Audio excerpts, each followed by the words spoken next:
Traders, ধৈর্য। ধৈর্য জিনিসটাই হচ্ছে, ধৈর্য মানেই হচ্ছে আনলিমিটেড পাওয়ার। সো ট্রেডারদের লাইফে, ট্রেডার, বিজনেসম্যান লাইফের প্রত্যেকটা পার্টের মধ্যে, প্রত্যেকটা জব, প্রত্যেকটা কাজের মধ্যে ধৈর্য জিনিসটা খুবই গুরুত্বপূর্ণ, খুবই গুরুত্বপূর্ণ, খুবই গুরুত্বপূর্ণ। ধৈর্য মিন্স আনলিমিটেড পাওয়ার। আপনি আনলিমিটেড পাওয়ারফুল হতে চান, আপনি ধৈর্য জিনিসটা চর্চা করুন। ধৈর্য সম্পর্কে বুঝতে হবে। ধৈর্য ধরা মানে যে কোনো কিছুর জন্য ওয়েট করে বসে থাকা, নট লাইক দ্যাট। ধৈর্য মানে কিন্তু বিশ্বাস।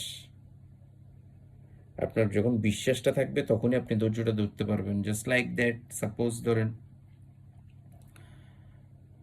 আপনি কোনো রেস্টুরেন্টে গেলেন, কোনো রেস্টুরেন্টে গিয়ে কোনো খাবার অর্ডার করলেন। খাবার অর্ডার পর আপনি কিন্তু ধৈর্য ধরে বসে থাকেন যে না, শিওর খাবারটা তো আসবে।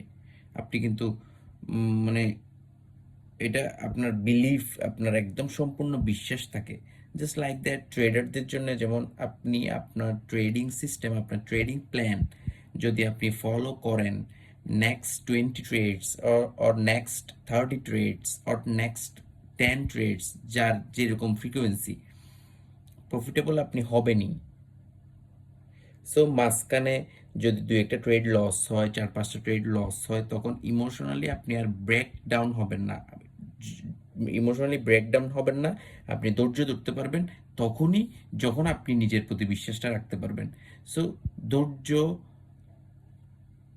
আনলিমিটেড পাওয়ার সমান সমান বিশ্বাস, নিজের প্রতি বিশ্বাস যে না, ইনশাআল্লাহ এটাতে আমার মিস্টেক হয়েছে, নেক্সট টাইম আমি মিস্টেকটা কাভার করব।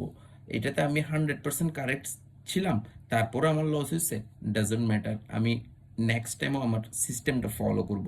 আমি জাস্ট আমার সিস্টেমটা ফলো করে যাব, দ্যাটস ইট। ক্লিয়ার?